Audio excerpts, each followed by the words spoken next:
The estimated haul, As to 17. the identity of these criminal masterminds. Forgive me for stealing on with it.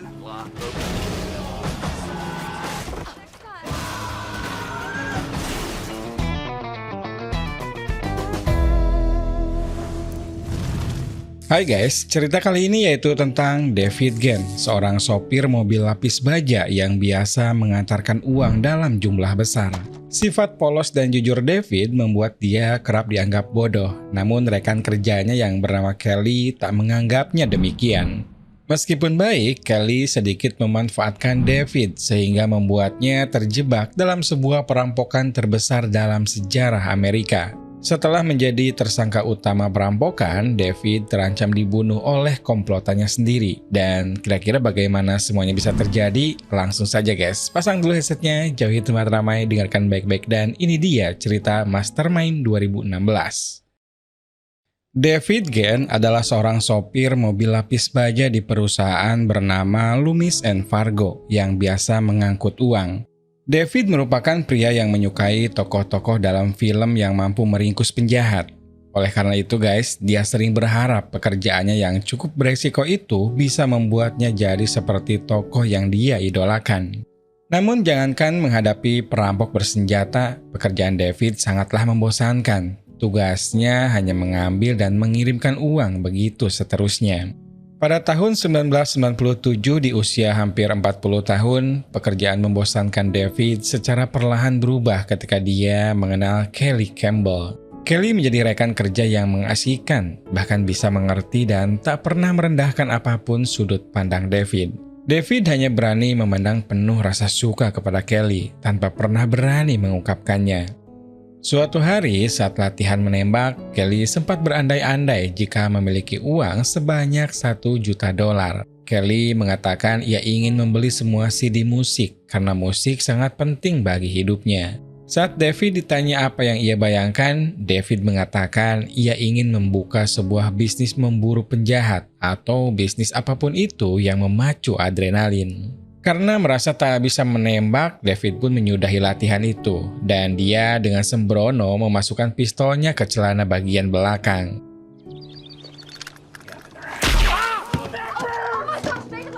Beruntung, setelah diperiksa ternyata peluru hanya sedikit menyerempet. Tak lama setelah itu, pager David berbunyi, dan dia baru ingat kalau sore itu ada janji pemotretan bersama tunangannya yaitu Jendice. Dengan truk bututnya, David melaju menuju rumah tunangannya dan mendapati Jendice serta seorang fotografer sudah menunggu sejak tadi.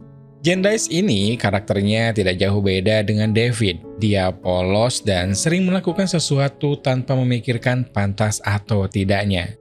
Sesi foto yang mereka berdua lakukan, pose-posenya sangat unik dan David sendiri tampaknya hanya bisa pasrah mengikuti kemauan tunangannya.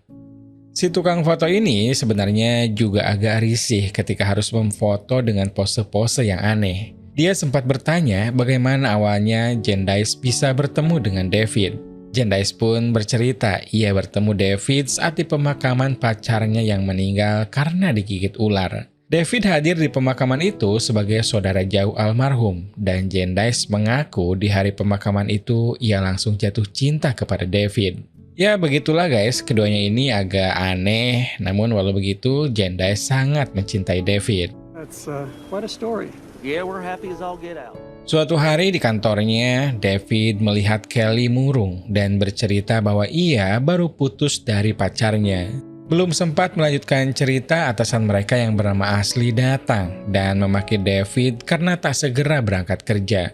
Kelly yang mendengar hal itu tak terima dan langsung membela David dengan perkataan yang cukup membuat Ashley tersinggung. Dari situlah Ashley akhirnya memecat Kelly, dan karena Kelly kondisi hati dan pikirannya sedang campur aduk, ia pun menerima saja keputusan itu dan langsung keluar setelah meninggalkan pakaiannya. If I don't, You're fired. Okay, you're fired now. Kelly, hold on a second. Bukannya menyadarkan Kelly untuk kembali bekerja ataupun berterima kasih karena tadi sudah dibela, David malah bertindak seolah tidak terjadi apa-apa. Ia sempat gagal fokus melihat Kelly hanya menggunakan bra saja. Lalu setelah itu, ia pun memberanikan diri meminta nomor telepon Kelly dan menuliskan di tangan yang mana hal tersebut tentu saja sangat menyakitkan. Ya gimana nggak menyakitkan guys, yang digunakan untuk menulis bukan bolpen tapi pensil biasa. Man, you really gotta press into the skin to make it. Yeah. Here you There's go. 10 numbers there. See ya. Setelah Kelly dipecat, David baru menyadari kalau berada di dekat Kelly membuatnya merasa menjadi orang yang spesial. Tanpa kehadiran Kelly di tempat kerja, David kembali menjadi orang biasa yang tidak dihargai dan tidak diperhatikan. Karena tak lagi bekerja ditambah perasaannya yang masih sakit hati karena diputuskan, Kelly menjadi sering bergaul dengan teman lamanya yaitu Steve Eugene Chambers, seorang yang dianggap sampah masyarakat dan pencuri kelas teri di lingkungannya. Pada suatu pagi, Steve, istrinya, Kelly, dan dua anak buah Steve melihat berita tentang penangkapan Philip Johnson, tersangka perampokan Loomis and Fargo yang telah buron selama 5 bulan. Phillips didakwa merampok uang sebanyak $20 juta dan aksi itu menjadi perampokan terbesar dalam sejarah Amerika. Setelah mendengar berita itu, Steve dan komplotannya berniat melakukan hal serupa agar taraf hidup mereka meningkat. Salah satu anak buah Steve bilang kalau Kelly juga bekerja di Loomis and Fargo, namun langsung dipotong Kelly bahwa dirinya sudah dipecat 3 minggu yang lalu. Rencana jahat Steve pun mulai bermunculan. Ia mengajak Kelly untuk ikut serta dalam perampokan Loomis and Fargo dan Steve yakin Kelly pasti punya kenalan yang masih bekerja di sana. Kelly sebetulnya ragu, namun bujukan dan iming-iming hasil rampokan yang begitu besar membuat Kelly akhirnya bercerita bahwa di tempatnya dulu bekerja ada seorang bernama David yang menyukainya.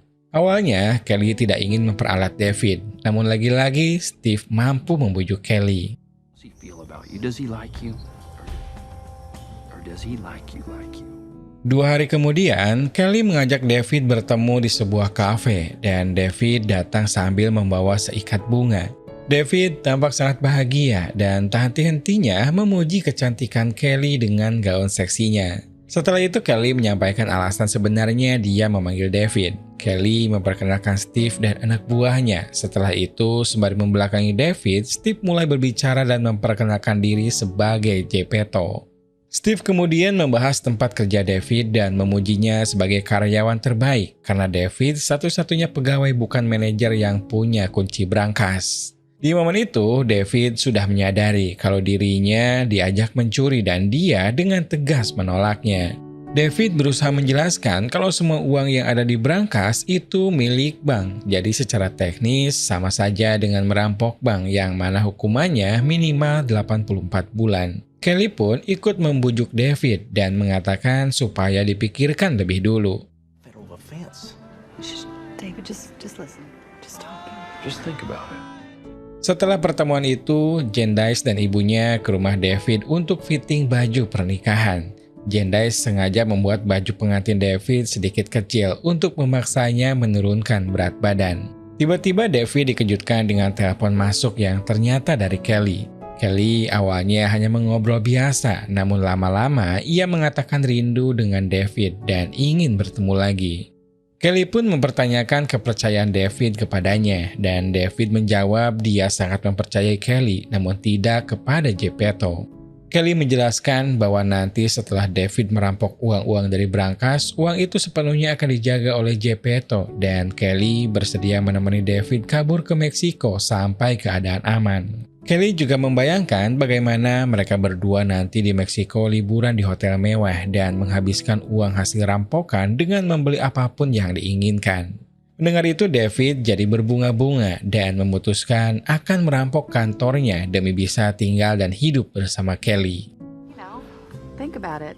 Fancy luxury hotels and putting rose petals all over the bed.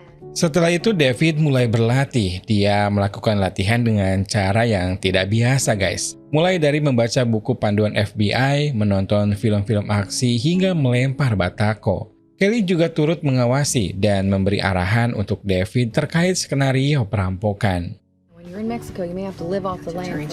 Whoa. He's dead, don't worry. You should at least try and get your immune system. Beberapa hari kemudian, akhirnya tibalah hari perampokan. Di luar kantor, tampak Kelly mengawasi dari dalam mobil, sedangkan di sisi lain ada Steve dan anak buahnya. Tak lama berselang, David dan Dunn berjalan keluar kantor untuk pulang. Setelah Dunn pergi, David keluar lagi dari truknya dan kembali berjalan masuk ke kantor. Menggunakan akses yang dia miliki, David dengan mudah membuka lemari besi, dan dalam sekejap, tumpukan uang sudah ada di hadapannya.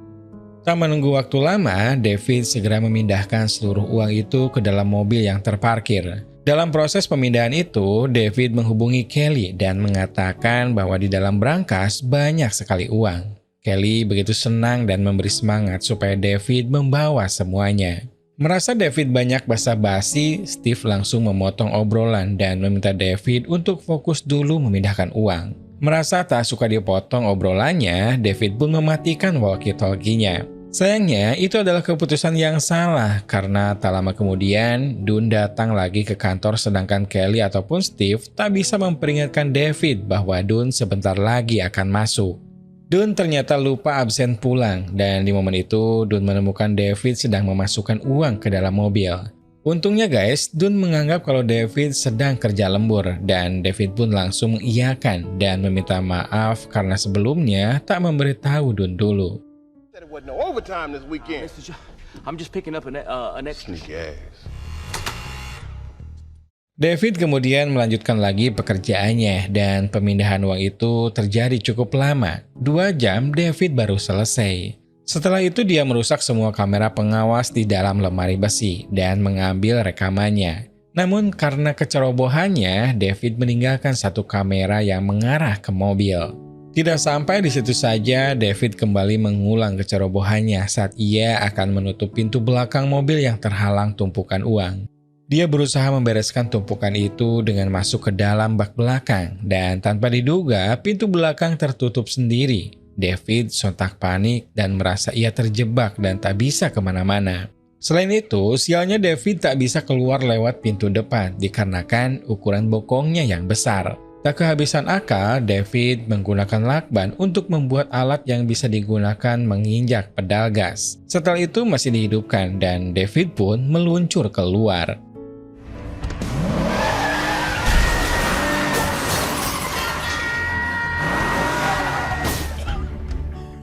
Saat Steve dan anak buahnya mencoba membuka pintu, mereka kebingungan karena 2 pintu samping terkunci. Di saat itu Kelly datang dan membuka pintu belakang mobil yang ternyata sejak tadi tidak terkunci.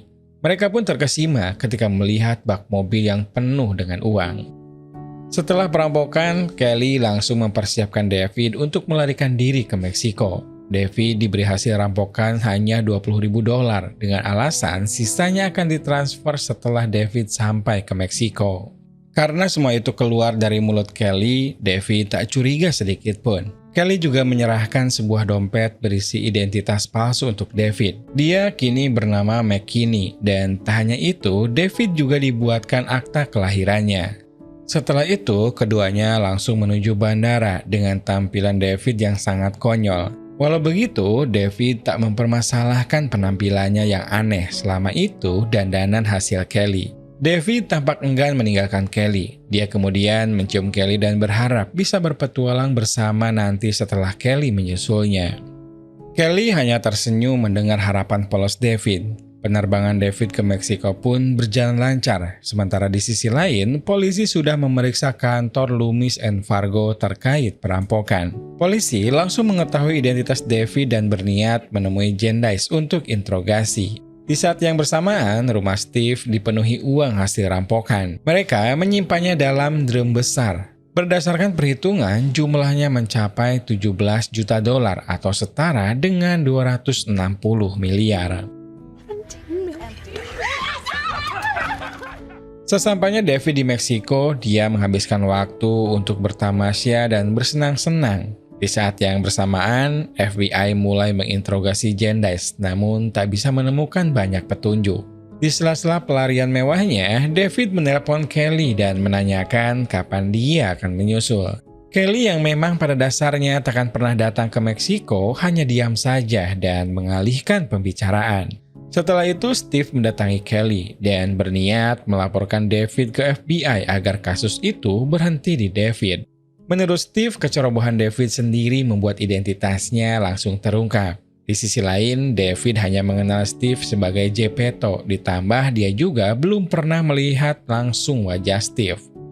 Menurut Steve, Kelly juga tak perlu khawatir karena David pasti takkan mungkin tega melaporkan orang yang dia cintai yaitu Kelly kepada FBI setelah nanti dia tertangkap. Steve mampu mempengaruhi Kelly dengan kata-katanya sehingga Kelly pun tak bisa banyak membantah walau dari wajahnya tampak tak setuju dengan rencana itu. Tape in the vault. That was wrong. And he ignored the captain. We gotta say goodbye.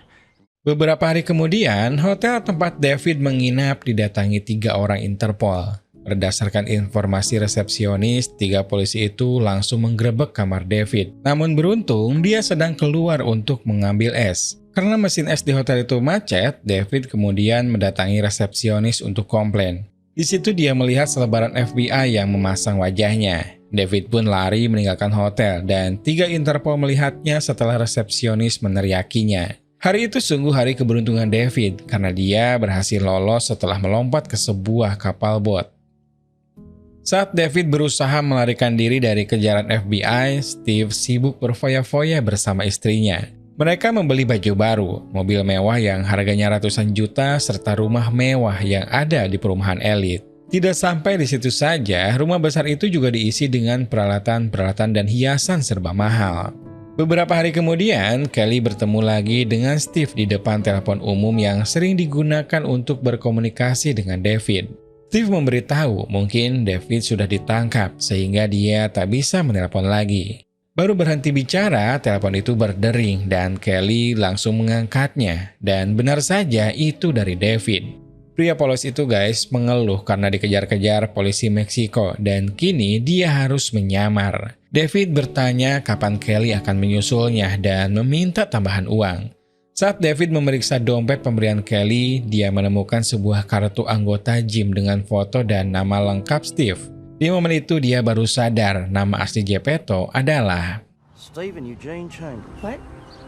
How do you know his name? Mengetahui identitasnya terungkap, Steve tak bisa tinggal diam. Dia memanggil pembunuh bayaran yang juga kenalannya bernama Mike McKinney. Di sisi lain, FBI terus melakukan penyelidikan dan kali ini giliran Dunn yang diinterogasi. Dari Dunn muncullah nama baru yaitu Kelly yang menurutnya adalah wanita yang sering dibicarakan oleh David saat bekerja bersamanya.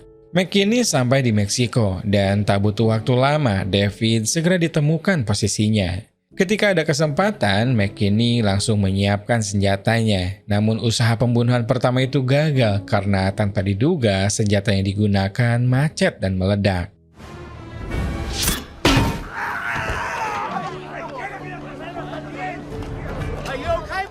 Merasa ada yang berusaha membunuhnya, David langsung lari dan setelah di tempat aman, ia pun menelpon Kelly dan bercerita kalau ada seseorang yang mencoba membunuhnya. Kelly memberitahu kalau pembunuhan itu suruhan Steve dan David pun heran kenapa Steve melakukannya. Di momen itu Kelly mengakui semuanya bahwa sejak awal Steve menipu David dan takkan ada uang yang akan dikirimkan untuk David. Kelly juga dengan berhati jujur bahwa selama ini perasaannya kepada David adalah bohong. Mendengar semua itu, David sakit hati dan tak menyangka Kelly tega membohonginya. Kelly berusaha membela diri bahwa ia tak sepenuhnya berniat menipu David. Kelly mengaku terbawa dengan obrolan Steve. David yang sudah terlanjur kecewa pun akhirnya menutup telepon itu. Shut up, Kelly. Just shut up.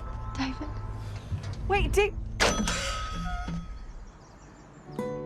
Di momen patah hati, David ditangkap oleh McKinney dan dibawa ke sebuah kamar hotel. David berusaha membujuk McKinney dengan sejumlah uang agar tidak membunuhnya. Namun saat McKinney melihat isi dompet David, dia malah melihat KTP dan akte kelahiran palsu yang bernama Michael Iron McKinney. Bukannya sadar kalau identitasnya digunakan oleh orang lain, McKinney malah menganggap David adalah saudara kandungnya.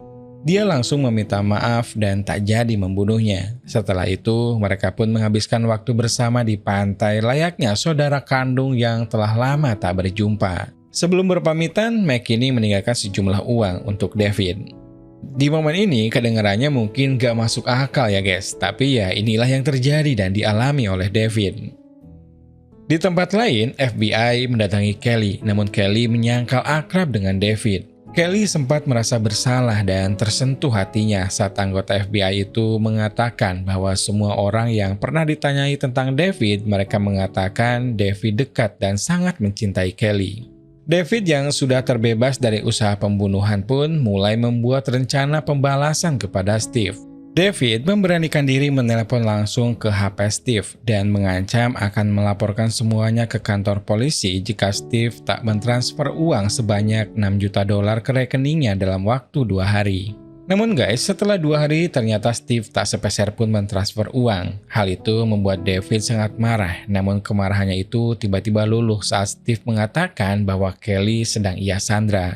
Awalnya David tak peduli karena merasa Kelly sama saja sudah mengecewakannya. Namun seketika David luluh setelah mendengar kalau Kelly ditangkap di bandara saat akan menyusul David ke Meksiko. Steve meminta supaya David pergi ke Amerika Selatan dan menghilang untuk selamanya. Setelah itu, Steve berjanji Kelly akan dibebaskan. You're gonna get a one-way ticket to South America. Once you leave, let Kelly go. Saat berada di bandara, seorang petugas menyadari kalau David adalah seorang buronan dan dia pun langsung menelpon Interpol. David dengan santainya masuk ke area bandara tanpa menggunakan penyamaran sama sekali dan dia juga sempat bertemu dengan McKinney. McKinney bercerita dia harus kembali ke Amerika untuk membunuh seorang perempuan, sedangkan David bercerita kalau dia harus pergi ke Brazil. Saat McKinney berpamitan, David melihat nama Kelly tertulis di tangannya. Di situ, David baru sadar kalau McKinney pasti pulang ke Amerika karena tugas membunuh Kelly. David kemudian bercerita kalau Kelly adalah kekasihnya dan McKinney pun membatalkan niatnya. Sesaat sebelum Interpol datang, David mengajak McKinney untuk bertukar tiket. Lalu keduanya pun bekerja sama menghajar anggota Interpol dan setelahnya mereka berlari ke pesawat masing-masing. You be careful up there, okay? I can be my own trouble. David akhirnya berhasil kembali ke Amerika dan dia langsung mendatangi rumah baru Steve yang kebetulan hari itu mengadakan pesta. Di sisi lain, tetangga Steve yang sama-sama konglomerat didatangi FBI yang sudah mencium keanehan di transaksi keuangan Steve.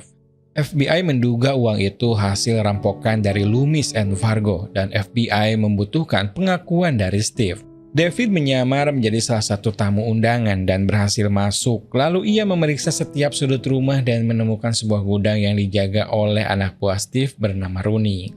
Setelah meringkus Rooney, David akhirnya bisa membebaskan Kelly dan tak menunggu waktu lama, keduanya pun segera menyelinap keluar.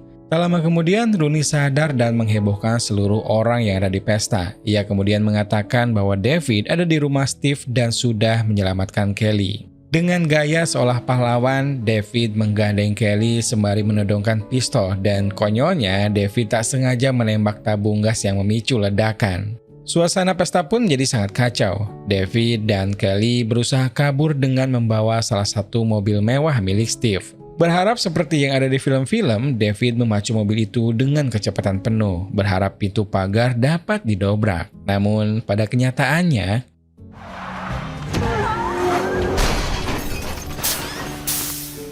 Steve menyusul dan langsung menarik David keluar dari mobil. Tak disangka-sangka, David diseret ke pinggir mobil tempat para anggota FBI memantau pesta di sana. Di saat itulah, David memanfaatkan kesempatan itu untuk memancing Steve mengatakan bahwa ialah dalang dari perampokan Loomis and Fargo. Setelah itu guys, Steve, Kelly, dan David pun ditangkap. Sebelum berpisah dengan David, Kelly memintanya berjanji untuk tidak berubah dan akan bertemu kembali setelah bebas. David kemudian divonis 7 tahun penjara dan di dalam penjara dia menjadi idola karena uang yang dia rampok merupakan yang terbesar dalam sejarah Amerika kala itu. Dalam penyelidikannya, FBI kehilangan sekitar $2,6 juta yang ternyata sebelum mengacaukan pesta, David menyempatkan untuk menenggelamkan satu drum penuh uang ke danau yang ada di belakang rumah Steve. But get this, it's still unaccounted for. I mean, robbing a bank and but I will say this, till you take a big chance in life. Akhirnya guys, 7 tahun pun berlalu. David bebas dan dijemput oleh McKinney. Perampokan asli yang menjadi inspirasi film ini hingga sekarang masih menjadi salah satu perampokan terbesar sepanjang sejarah Amerika Serikat. Steve Chambers yang asli divonis selama 11 tahun dan kini sudah bebas dan memiliki bisnis pusat kebugaran. Sedangkan David Gant setelah dipenjara 7 tahun, dia menjalani kehidupan yang baik di Florida dan sesekali ia menjadi konsultan perfilman.